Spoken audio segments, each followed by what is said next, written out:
Hello. Nakalaga lang dating topio. Ibon din niya. Hello.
어떻게 이제 밑담 뒤에 하나 항아지. 밑담 하나 항아지 아니. Singita ba may undo.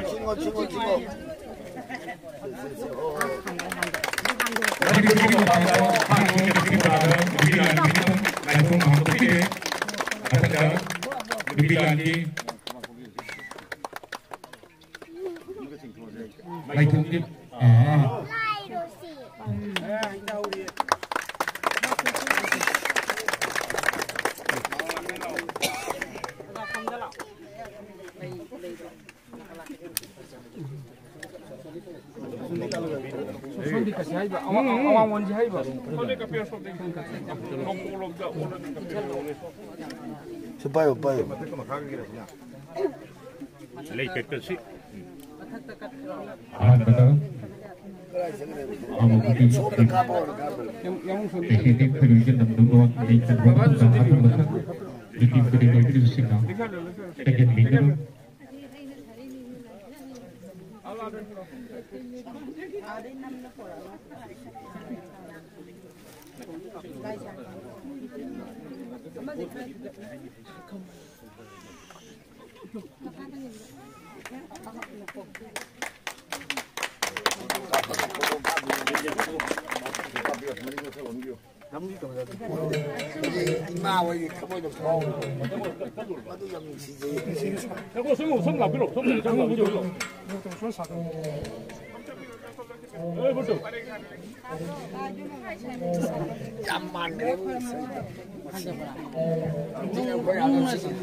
Nói ông cô ghi tim thế, Paris anh liệp bắt mũi ta quay trong ta bị đặc cát sai bà, đặc sai tim của anh ta phải ai bà, này đấy, cầm đi, lên tim.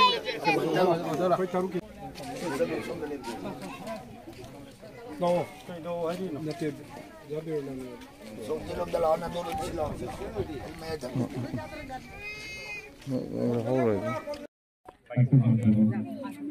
Rep. Ho. Nang telaw. Uro ye. Uro mo.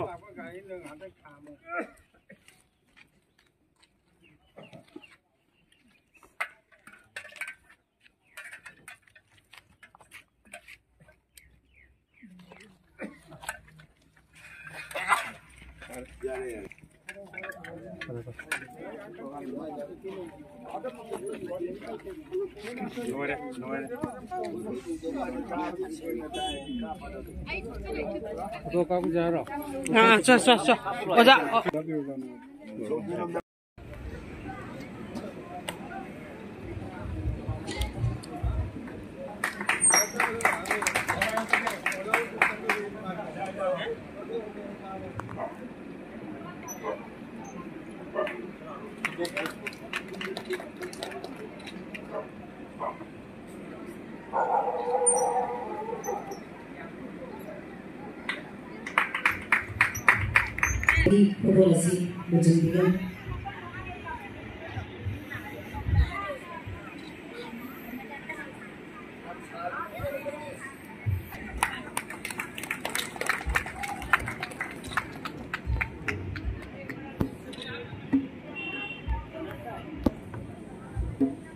Matanda elaborate song sabinabagi tawata kumante ani mabuche sa lebi na damta ng sijari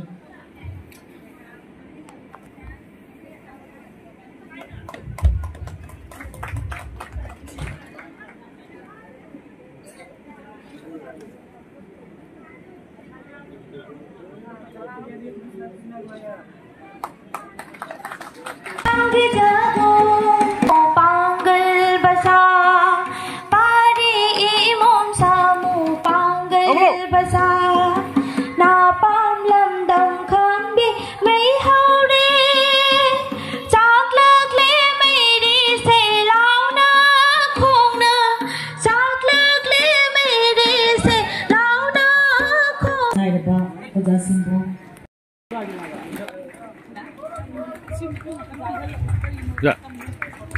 Oh, ada. Aduh, punya saya ni.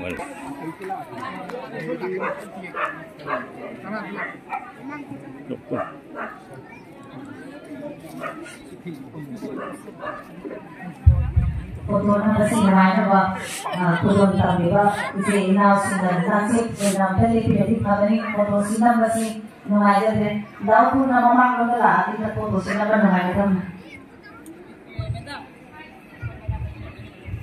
kasi asan sila nungaja din kayo ko na Sila may apa yun daw tay. Asi je puram ni na. Ay may apa yun ni.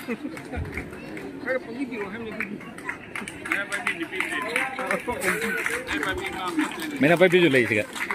Kung bahal ni day. Gournagar may na pa video magi tadi. Nung ni. Ay. Ako pa ka pa. Ito lang satoy ma. Ure dara manggung ke teknik.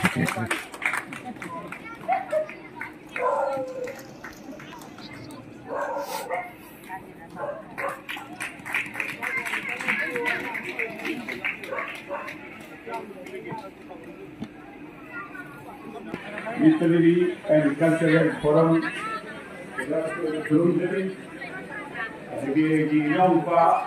Nupi Lal आके करोड़ जिसको है ना यहाँ सुंदरी जिरोला convener नुपी लाल के उदाहरण committee का हानसु लाक्षत्री नसी सिना यहाँ हाना लाक्षबने अरे मसले दा कोई ओला मदन मोहना इबो लब्धि मिलना मफम क्या दा तत्व को जो तत्वी घंटे अदेगी क्या खाना है नसी के खंडर का बने ओला मदन मोहन से तेरी जो आएगा माधु तेरी हुंड्रामा चला पाई तो हुंड्रामा कोई नहीं सी सही जब मनारा में अदेगी मरुफु कोई न रहे नसी के खंडर जब बने अरे यहाँ में नुआइबा बना सही मफम दा यहाँ हानबा नुपी लाल स्टेचू बाबा सुमाइना सिंबसी की दमकता ऐना अपोगी नुपी लाल की सुबह ऑर्गेनाइजिंग कमेटी सिटी गांधी विभाग अनीबू लिटरेचर अपोगी कम कल्चरल फोरम त्रिपुरा अमरसूर कोई अमुकोगी ऑर्गेनाइजेशन की तब नियम बोलना है अहिं नमन कोई गेस्ट पॉलिसिंग लम दुसरी को पार्टी के नीचे मांग द फंबाके नीचे बिजनेस बनाए सी क्या हन नमन इमान इधर मैं हम सी की मफन कर एक ही नॉलेज वही था तुम फुटोक करके विषयों हाइड्रोजी इंग्लिश ना हाइड्रोजी ग्लोबलाइजेशन 39 की पंक्ति इधर नुपी लाल चिगा yang kena bangun Marandi 1939 की नुपी लाल की political figure जम चावल ले matamda irabot ki chuma ki mathoda lupi sing ju thogat bagi wapu mosule cheng tang ko sigi maram kari matamda si shu Nupi Lal digi third women's war the theri ba first women war 1904 second women war 1939 after that Hojishu Nupi Lal Kutadi Hojikisha Akuna Hagidana third Nupi Lal Hagidana Maramdi Manipura Tauri Lagi Ahamadi Tripura Legalism outside Manipura Hare Aduki Makul Asiki Maram for the cook Kanaraga Mapana Karanga Sankaga Tusanaga Asiki Little Nupaya as a walking jet for the Kanara Aduna Bogasi Pantu Wala kita kita masih significant asina Gournagar ki Nupi ki ho so de la ke ni culture ki mafam ni haro gati kunai ki masak tak ki mafam ni Gournagar ate eti to ro bori ba ngang ti matam di globalization marum warga amana amabu kadino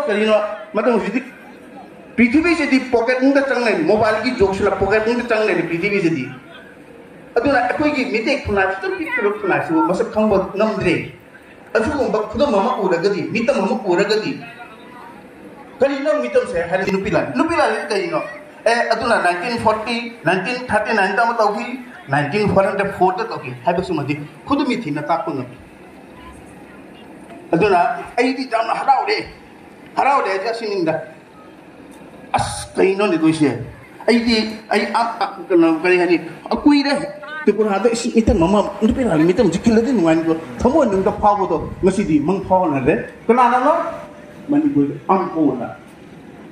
amko wa sidi NGO mani go da am asat kana ba mana la ke bani ada masai da koi gi oda Madan Mohana Ulama dan Mona ibu lebih mikna mafhum kaya tatlo ko de tatri ngire adegi kaya samare nasi ke thangar ga bani ulama dan Mona sei hu aiga madu sei hunrama tama pai tu hunrama ko ye si sei jamana me adegi man thu ko na re nasi ke thangar ga bani ada yama nungai ba mana sei mafhum da ihan ba Nupi Lal di statue ba sumaina Simbasi di damakta ay na ako ni Nupi Lal di sumba organizing committee Nupi Lal ni ba ani bu literature ako tam tatare forum Tripura amat ko ni amu ko ni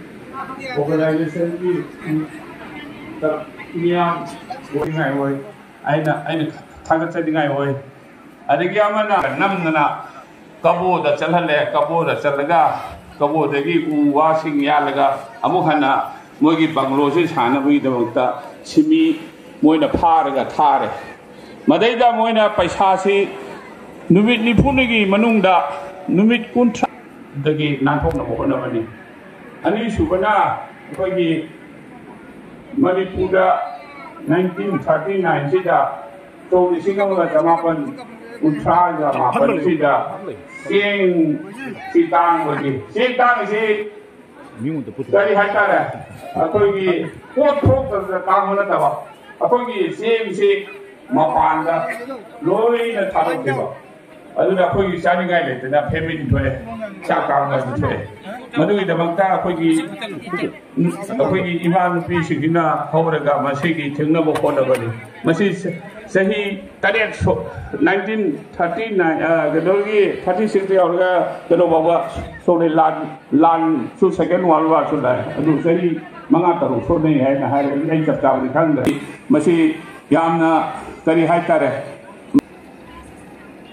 अदुना आइदि जामना हराउदे जसिनिंदा as kaino ni doise आइदि kana kari hani akui re tipur hada itan mama Nupi Lal mitam jikil din wan go thamo nung da phawo do ngasi di mang phaw na re kana na no mani go amko wa sidi NGO mani go da am asat kana ba mapan mani go tu khare mong da asam da kade to ꯏꯁꯇꯤꯒꯦꯟ ꯂꯣꯏꯖꯤ ꯑꯊꯧꯕꯒꯤ ꯃꯈꯣꯏ ꯂꯩꯕꯥꯛꯅꯤꯡꯕ ꯃꯤꯁꯤꯡꯒꯤ ꯈꯛꯇꯒꯤ ꯈꯜꯂꯒ ꯑꯁꯤꯒꯨꯝꯕ programme ꯇꯧꯖꯩ ꯖꯒꯣꯏ ꯏꯁꯩ ꯅꯣꯡꯃꯥꯏꯒꯤ ꯊꯧꯔꯒ ꯃꯈꯣꯏꯒꯤ ꯑꯗꯨꯅ ꯃꯥꯏ ꯄꯥꯛꯅ ꯆꯍꯤ ꯈꯨꯗꯤꯡꯒꯤ ꯃꯐꯝꯁꯤꯗ 12 ꯗꯤꯁꯦꯝꯕꯔꯁꯨ ꯑꯩꯈꯣꯏ ꯆꯍꯤ ꯈꯨꯗꯤꯡ ꯑꯁꯤ ꯃꯐꯝꯁꯦ ꯄꯥꯡꯊꯣꯛꯄ ꯍꯥꯏꯕ ꯋꯥꯐꯝꯁꯤꯃꯗꯤ ꯑꯩ ꯊꯝꯍꯟꯅꯤꯡꯉꯤ ꯇꯧꯁꯨ ꯇꯧꯒꯅꯤ ꯈꯜꯂꯤ ꯃꯔꯝꯗꯤ ꯃꯐꯝꯁꯦ ꯇ꯭ꯔꯤꯄꯨꯔꯥꯒꯤ ꯑꯇꯩ ꯃꯐꯝ ꯑꯁꯤ ꯃꯐꯝꯁꯤꯗꯤ ꯇꯧꯗꯕ ꯌꯥꯗꯦ ꯃꯔꯝꯗꯤ ꯃꯤꯇꯝꯁꯦ ꯑꯩꯈꯣꯏ ꯁꯔꯀꯥꯔꯒꯤ ꯅꯨꯄꯤꯁꯤꯃꯨꯛꯀ ꯅꯨꯄꯤ ꯏꯍꯧꯁꯤ ꯀꯔꯤꯅ ꯍꯥꯏꯗꯨꯕꯨ ꯑꯩꯈꯣꯏ ꯈꯪꯍꯟꯅꯕꯤꯒꯤ ꯈꯨꯗꯝ ꯑꯃꯅꯤ ꯍꯥꯏꯅ ꯋꯥꯐꯝꯁꯨ ꯑꯁꯨꯝꯅ ꯊꯝꯖꯔꯒ ꯑꯩ ꯊꯝꯖꯔꯤ ꯃꯔꯝꯗꯤ ꯃꯇꯝ ꯑꯁꯤ ꯂꯩꯔꯛꯇ꯭ꯔꯦ ꯃꯥꯡꯁꯤꯜꯂꯛꯑꯦ ꯀꯜꯆꯔꯦꯜ ꯄ꯭ꯔꯣꯒ꯭ꯔꯥꯝ ꯁꯨꯃꯥꯡꯗ ꯂꯩꯕꯅ ꯑꯩꯈꯣꯏ ꯋꯥꯁꯤꯗ ꯉꯥꯡꯕꯁꯤ ꯑꯁꯤ ꯊꯝꯖꯩ ꯉꯁꯤ ꯂꯨꯋꯥꯡꯃꯪꯗꯣ ꯑꯃꯁꯨꯡ RK ꯇꯣꯔꯨꯟꯖꯤꯠꯁꯤꯡ ꯑꯃꯁꯨꯡ ꯈꯣꯁꯅꯥꯃꯣꯡꯒꯤ ꯕꯤꯔꯣꯂꯥ ꯃꯅꯤꯄꯨꯔꯗ ꯂꯩꯔꯤꯕ ꯑꯃꯁꯨꯡ ꯑꯣꯖꯥꯁꯤꯡ ꯃꯌꯥꯝ ꯈꯪꯕꯤꯔꯤꯕ ꯃꯌꯥꯝꯒꯤ ꯃꯐꯝꯗ ꯑꯩꯅ ꯋꯥ ꯃꯇꯦꯛ ꯃꯇꯦꯛ ꯉꯥꯡꯕ ꯐꯪꯖꯕꯁꯤ ꯀꯔꯤꯒꯤꯅꯣ ꯍꯥꯏꯕ ꯃꯇꯝꯗ ꯉꯁꯤ ꯅꯨꯄꯤ ꯂꯥꯟꯒꯤ ꯃꯊꯨꯝ ꯍꯥꯡꯗꯣꯛꯄ ꯒꯧꯔꯅꯒꯔꯗ ꯑꯁꯤꯒꯤ ꯃꯃꯥꯡꯗ ꯕ꯭ꯔꯖꯕꯥꯁꯤ ꯄꯥꯎꯅꯥꯒꯤ ꯑꯃ ꯈꯤꯜꯂꯦ ꯍꯟꯗꯛ ꯅꯨꯄꯤ ꯂꯥꯟꯅꯤ ꯅꯨꯄꯤ ꯂꯥꯟꯇꯅ ꯍꯥꯏꯕ ꯅꯨꯄꯤ ꯂꯥꯟꯁꯤꯅ ꯀꯌꯥꯃꯨꯛ ꯌꯥꯝꯅ ꯆꯥꯎꯔꯤꯕ ꯁꯤꯡꯖꯃ ꯊꯋꯥꯏ ꯌꯥꯎꯔꯤꯁꯦ ꯀꯔꯤꯒꯤꯅꯣ ꯍꯥꯏꯔꯛꯄ ꯃꯇꯝꯗ ꯅꯨꯄꯤ ꯍꯥꯏꯕ ꯅꯨꯄꯤꯁꯦ ꯑꯩꯛꯇ ꯁꯛꯇꯤꯅꯤ ꯑꯇꯩ ꯖꯥꯇꯤ ꯅꯨꯄꯤꯒ ꯃꯩꯇꯩ ꯖꯥꯇꯤ ꯅꯨꯄꯤꯒ ꯃꯥꯟꯅꯗꯦ ꯃꯩꯇꯩ ꯖꯥꯇꯤ ꯅꯨꯄꯤꯗꯤ ꯀꯜꯆꯔꯦꯜ ꯁꯪꯁꯀ꯭ꯔꯤꯇꯤ ꯄꯨꯝꯅꯃꯛꯇ ꯅꯨꯄꯥꯒ ꯂꯣꯏꯅꯅ ꯊꯕꯛ ꯁꯨꯕꯤꯅꯩ ꯅꯨꯄꯥꯒꯤ ꯃꯇꯦꯡ ꯄꯥꯡꯏ ꯅꯨꯄꯤ ꯍꯥꯏꯕ ꯅꯨꯄꯤꯁꯤ ꯌꯥꯎꯗꯕ ꯏꯌꯥ ꯌꯥꯗꯕꯅꯤ ꯅꯨꯄꯤ ꯂꯥꯟꯁꯤ ꯑꯩꯈꯣꯏꯅ ꯈꯪꯖꯔꯛꯄꯗ ꯑꯅꯤꯔꯛꯇ ꯇꯥꯔꯤ ꯃꯃꯥꯡꯉꯩ ꯃꯁꯤ ꯃꯌꯥꯝ ꯉꯁꯤꯒꯤ ꯍꯤꯗꯤ ꯃꯥꯏꯀꯨꯝ ꯍꯥꯡꯒꯅꯤ ꯃꯇꯧꯅ ꯃꯌꯥꯝ ꯄꯨꯝꯅꯃꯛꯁꯦ ꯆꯥꯟꯕꯤꯗꯅ ꯅꯥꯕꯤꯗꯕ ꯌꯦꯛꯄꯤꯗꯕ ꯑꯅꯥꯕ ꯆꯪꯗꯕ ꯍꯔꯥꯎꯕ ꯉꯥꯍꯣꯡꯕ ꯆꯥꯍꯣꯡꯕ ꯑꯃꯨꯛ ꯍꯟꯅ ꯇꯥꯡ 12 ꯗꯤꯁꯦꯝꯕꯔꯒꯤꯗ ꯑꯃꯨꯛ ꯇꯤꯜꯂꯔꯒ ꯃꯌꯥꯝ ꯑꯁꯦ ꯑꯃꯨꯛ ꯈꯪꯅꯗꯅ ꯁꯛꯃꯥꯏ ꯈꯪꯅꯗꯅ ꯑꯃꯁꯨꯡ RK ꯇꯣꯔꯨꯟꯖꯤꯠꯁꯤꯡ ꯑꯃꯁꯨꯡ ꯈꯣꯁꯅꯥꯃꯣꯡꯒꯤ ꯕꯤꯔꯣꯂꯥ ꯃꯅꯤꯄꯨꯔꯗ ꯂꯩꯔꯤꯕ ꯑꯃꯁꯨꯡ ꯑꯣꯖꯥꯁꯤꯡ ꯃꯌꯥꯝ ꯈꯪꯕꯤꯔꯤꯕ ꯃꯌꯥꯝꯒꯤ ꯃꯐꯝꯗ ꯑꯩꯅ ꯋꯥ ꯃꯇꯦꯛ ꯃꯇꯦꯛ ꯉꯥꯡꯕ ꯐꯪꯖꯕꯁꯤ ꯀꯔꯤꯒꯤꯅꯣ ꯍꯥꯏꯕ ꯃꯇꯝꯗ ꯉꯁꯤ ꯅꯨꯄꯤ ꯂꯥꯟꯒꯤ ꯃꯊꯨꯝ ꯍꯥꯡꯗꯣꯛꯄ ꯒꯧꯔꯅꯒꯔꯗ ꯑꯁꯤꯒꯤ ꯃꯃꯥꯡꯗ ꯕ꯭ꯔꯖꯕꯥꯁꯤ ꯄꯥꯎꯅꯥꯒꯤ ꯑꯃ ꯈꯤꯜꯂꯦ ꯍꯟꯗꯛ ꯅꯨꯄꯤ ꯂꯥꯟꯅꯤ ꯅꯨꯄꯤ ꯂꯥꯟꯇꯅ ꯍꯥꯏꯕ ꯅꯨꯄꯤ ꯂꯥꯟꯁꯤꯅ ꯀꯌꯥꯃꯨꯛ ꯌꯥꯝꯅ ꯆꯥꯎꯔꯤꯕ ꯁꯤꯡꯖꯃ ꯊꯋꯥꯏ ꯌꯥꯎꯔꯤꯁꯦ ꯀꯔꯤꯒꯤꯅꯣ ꯍꯥꯏꯔꯛꯄ ꯃꯇꯝꯗ ꯅꯨꯄꯤ ꯍꯥꯏꯕ ꯅꯨꯄꯤꯁꯦ ꯑꯩꯛꯇ ꯁꯛꯇꯤꯅꯤ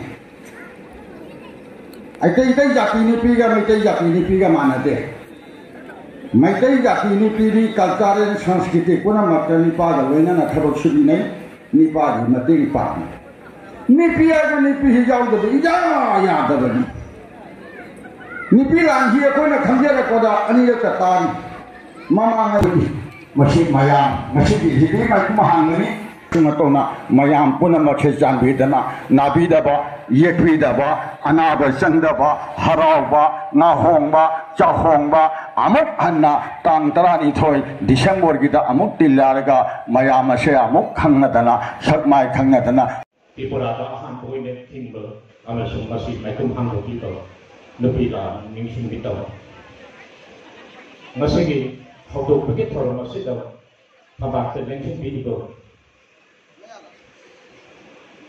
ꯍꯧꯗꯣꯛꯂꯣꯏ ꯑꯃꯁꯨꯡ CPS ꯑꯣꯏꯅ ꯁꯔꯨꯛ ꯌꯥꯕꯤꯔꯤꯕ all Manipur innovate class organisation ꯑꯃꯨꯛꯄꯨꯒꯤ ꯏꯀꯥꯏ ꯈꯨꯝꯅꯔꯤꯕ ꯄ꯭ꯔꯦꯁꯤꯗꯦꯟ ꯁ꯭ꯔꯤ ꯈꯩꯔꯣꯏꯗꯦꯟ ꯅꯟꯗꯟꯋꯥ इकाई खुंदुरु मीटिंग होइना थाबा लिंसिन बिदिबो लिंगा Pandit Singh president Manipuri literary and cultural forum Tripura इकाई खुंदुरु जोइनि लीडर मरु आरके तोरंजित सिंह आमसो थोरबसिंग मायाय थंबिरिको इकाई खुंदुरु convener Nupi Lal statue committee Tripura की श्रीमती कृष्णामोंगी बिरला तामोक्सरी अचिन्म मतम कया आइथोक्तिकना थोरबसिदा मयाम लेबिदखिबो मणिपुर असम त्रिपुरा की मफम कयादगी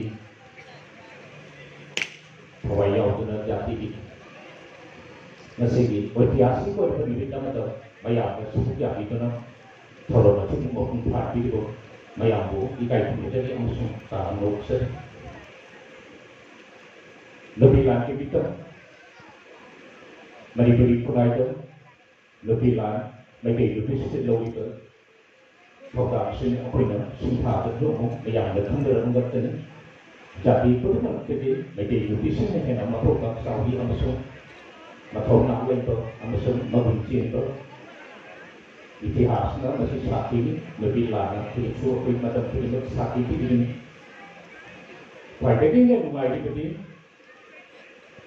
निजी कुराई की दिन निपाव बसिंग ना नबी और बसिंग ना नमक तो कांतर निपाव बसिंग ना तुम लोग सुना लाभा पानी तो अपने की मीटिंग योगी कुराई की दिन निपासिक ना नमक तो कांतर नबी और बस मासूम ना तुम लोग सुना ये तो बड़ा नाम आप से मीटिंग कुराई तो तो पुरान कोई masih yang sumpan dengan itu kalau ambil kita itu dari jadi misalnya, itulah meeting itu pilih pada dia jangan pun jawab, sumpan kita dua itu sampai lagi itu apa, mati tersirat mati hari di mana, sumpan tersirat lebih lagi kita mati berada tumbuh saja, masih berada itu lah Manipuri pun lagi atau lebih hasil sumpan kita wajib sini wajib kalau mau di masa macam tu mai politik itu aku beli dekat dia dengan si lari ibu bapa yang berkhang ni lari pak, aku cuy kan hang kita bang, ada mana mau di mana pi ibu pak je, mana sel ibu pak pun se, koi mesti pun mau betul deh, ada na si sumi mamal se, lagi mamal naik, si su hitam mami mamal ngam kiri dia. Bagi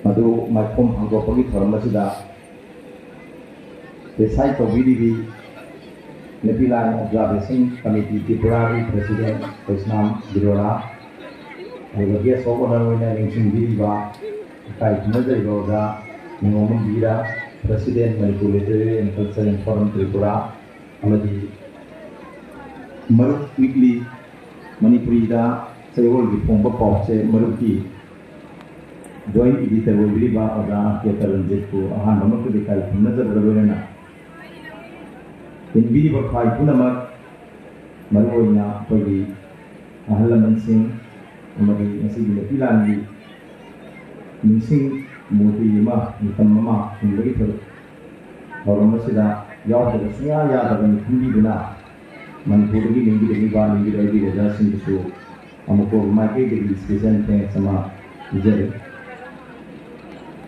Nupi Lal करीनो है बसिदी होगी खंग बयाम लाए YouTube तभी न तक लाए ले shoot यार बयाम लाए ने पावे अपोई ना मथोकता यदि Nupi Lal की वारी दो खंग बकत लती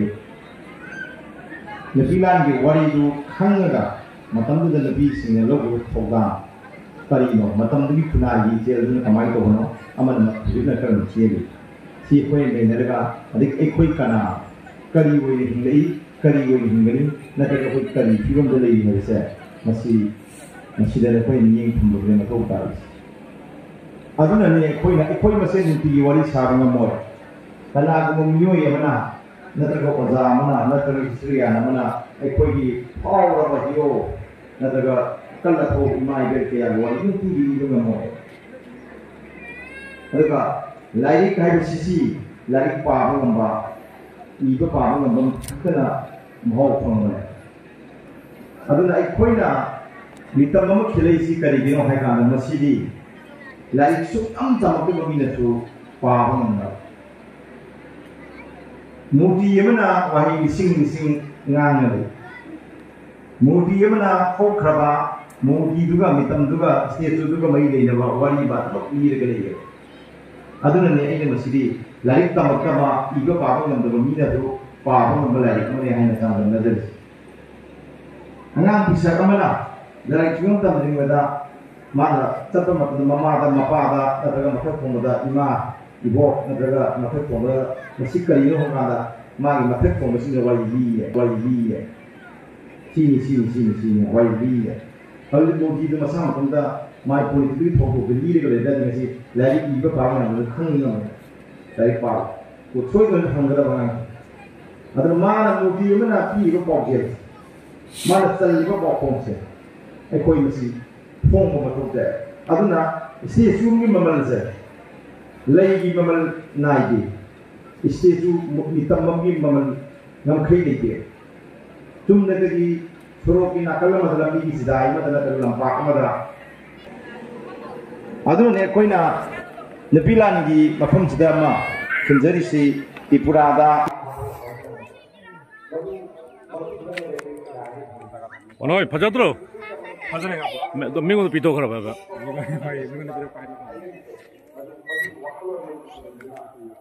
oi lo moja oi vai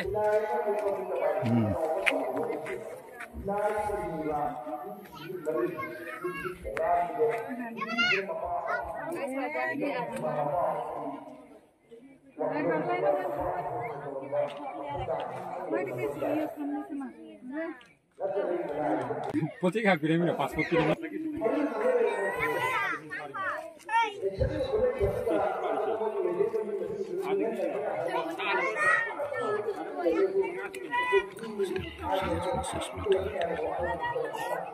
Isirna koi puari yang berliang dari koi wat pelite, naat ki culture koi bawa batang ke wat pemate, ising musiki pibam da wat pelite, ai koi ki mithu. Imadani nai la mana, ini koi rogo tamai.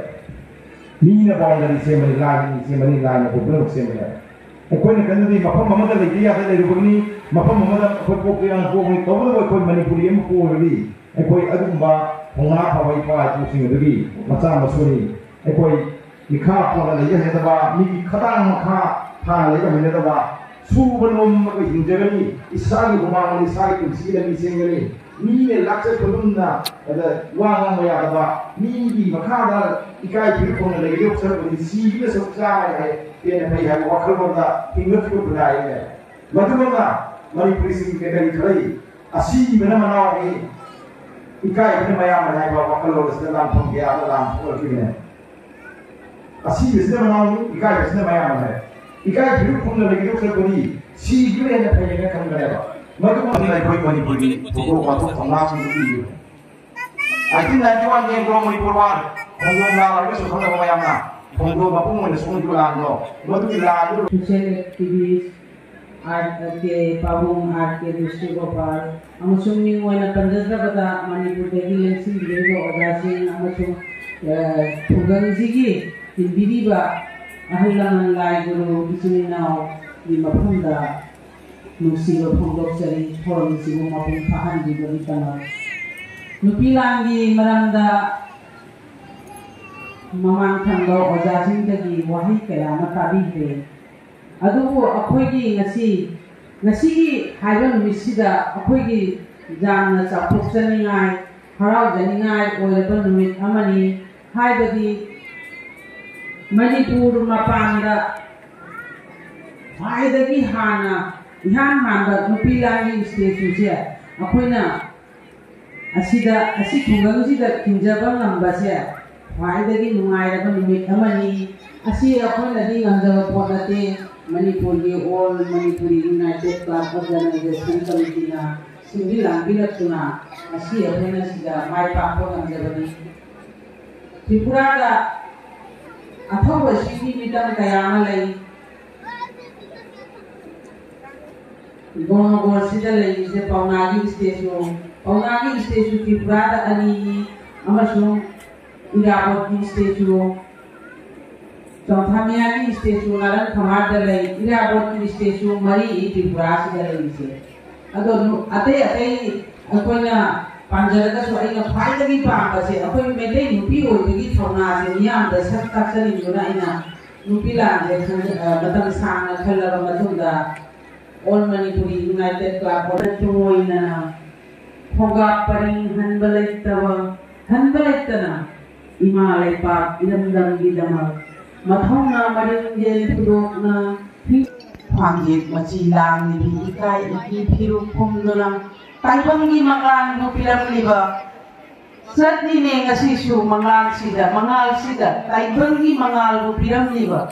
Jadi ni ngasi su nasa sina mangal sida nasa ikoi na aki balik na ima na koi na bilang bathona na kadi Rabindranath Thakur Sharat Chandra Chattopadhyay ani na hayamli Maitai Nupi Ishwar di sayon ni top palai indiga pagkami Nupi Lal Khowai District Tripura ima na koi na khorada na kuyada ni Nupi Lal piroi na Hanbalakana bhakti kachari pibiune thama pangal idam chakki nacha sinda loijare asi hajaraga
Maya pun bangga bo.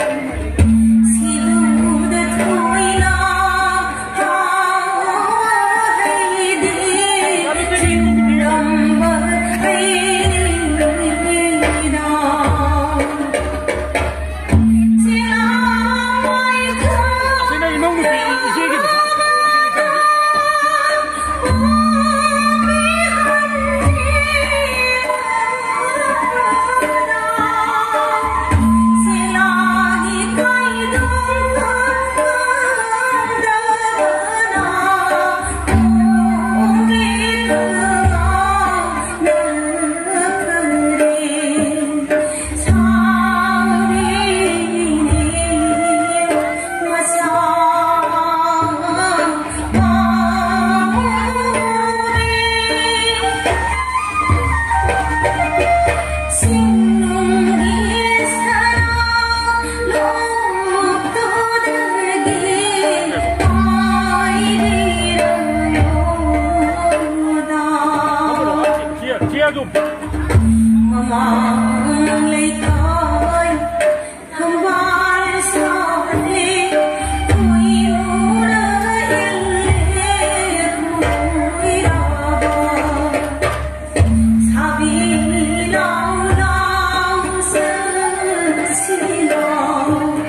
holo atau yo holo nang mai khu hu bai nang thabang ne apsa lo leitre bo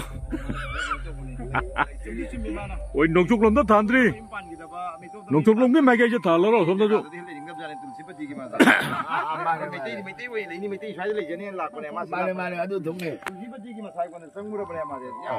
nong chuk lom da tha lo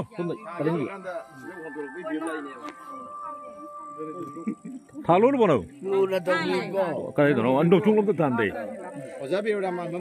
nong chuk lom da jo ni than jaha pura ko to loin than lo som de lepo kapo ta kapo ya som do ul kapo som mo la som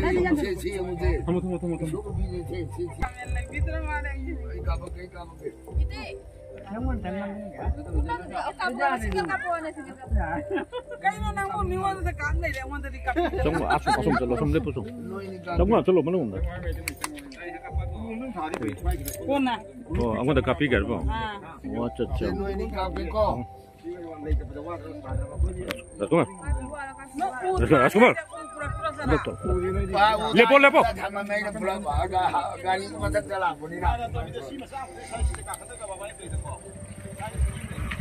아이 제가 또 회사 먹어나. 네. 이라找过你那个。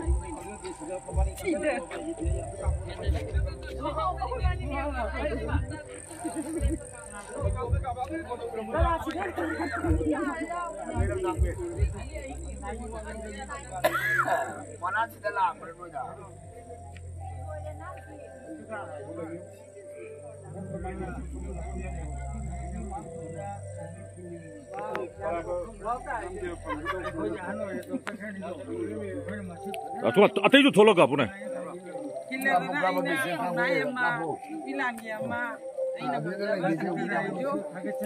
마양이 먹방 빠지는 기자란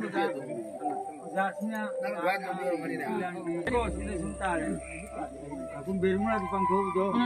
Ada cahaya di sini pangkau orang.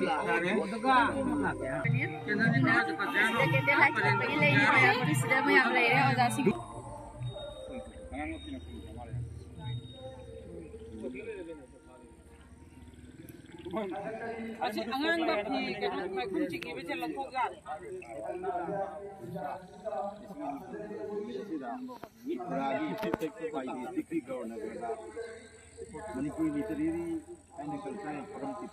इस फजारे तुम लोग ना बजना मैं हो रहा है ओए मैं खुद खोल लो तो जो खोल लो फजारे भी सही हालो बोलो चंगो नंगो लो चंगो करी हालो बमतो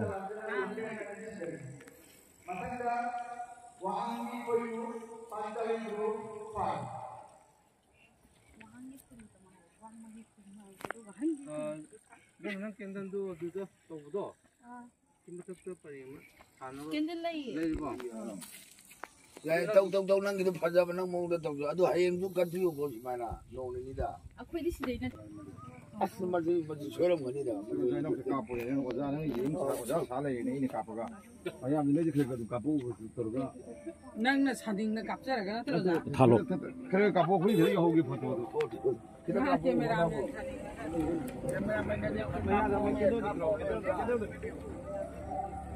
Oi, aku cuma lihat sebelah lah. Mai paling di mana? Nang mai than na uhal lai pesan dah. Kamu tu ubi apa?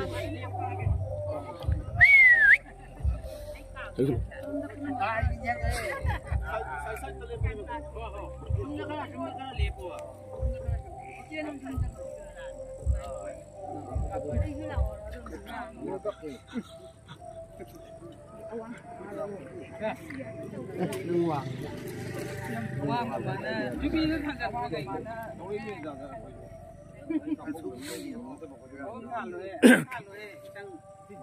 Thalo som chukhat lo noju Oh, matai luar apa? noju nang gin jam pham da thalo thalo nang jo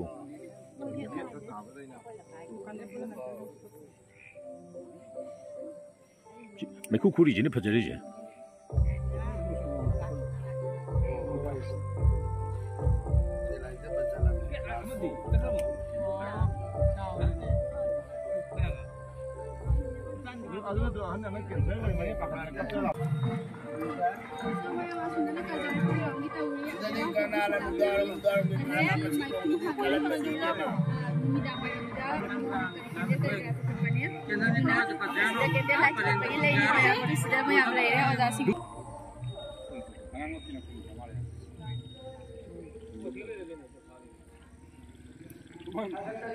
Angang ba thì cái nó phải không chỉ cái trên là khô gà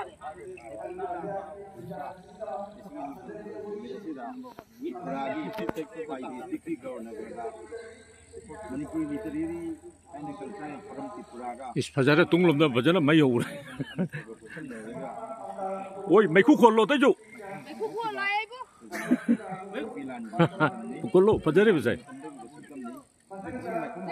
हालो बनो चंगो नंगो 너 정우 그래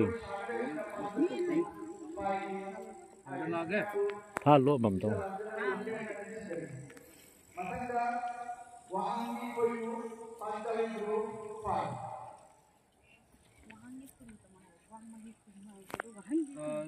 그러면 캔들도 두죠 또부도 김부터 버리면 캔들 내리고 tâu năng cái phát ra năng mong tâu rồi, tôi hay em cũng cần thiếu có gì mà na, nông này đi đã. Aku di sini na. Mà gì chơi làm cái đi đã. Cái nó cái cặp này nó ra nó yếm ra xả này này cặp cái, bây giờ mình lấy cái cái cặp bố cái cái. Nang na sading na capture cái nó rồi. Thalo. cái cặp bố phải cái hộp cái photo. Cái đó camera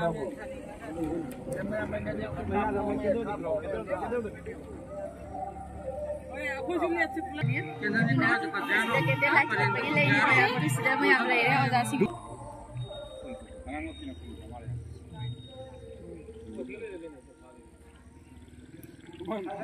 Asyik angan bagi cái nó phải không chỉ cái trên là khô gà.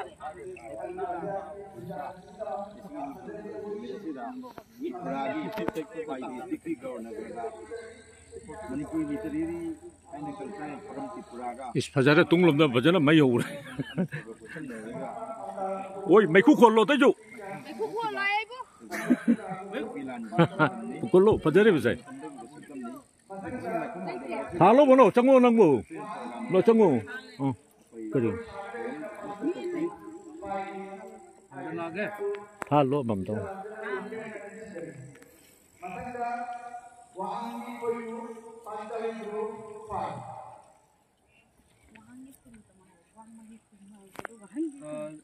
그러면 캔들도 두죠 또부도 김부터 버리면 캔들 내리고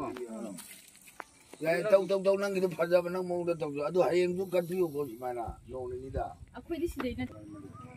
mà gì chơi làm cái đi đã. cái nó cái cặp này nó ra nó yếm ra xả này này cặp cái, bây giờ mình lấy cái cái cặp bố cái cái. Nang na sading na capture cái nó rồi. Thalo. cái cặp bố phải cái hộp cái photo. Cái đó camera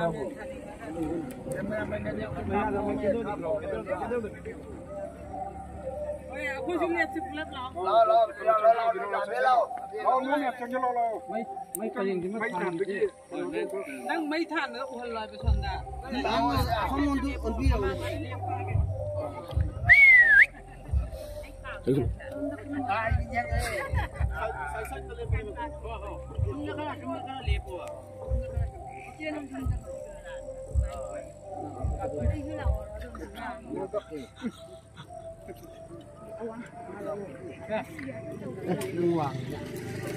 Wah, mana? Nupi itu tanggal berapa?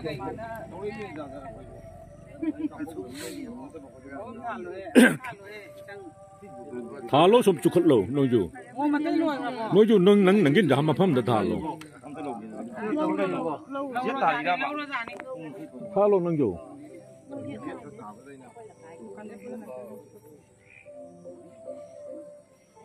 mấy khu gì nó phải chơi gì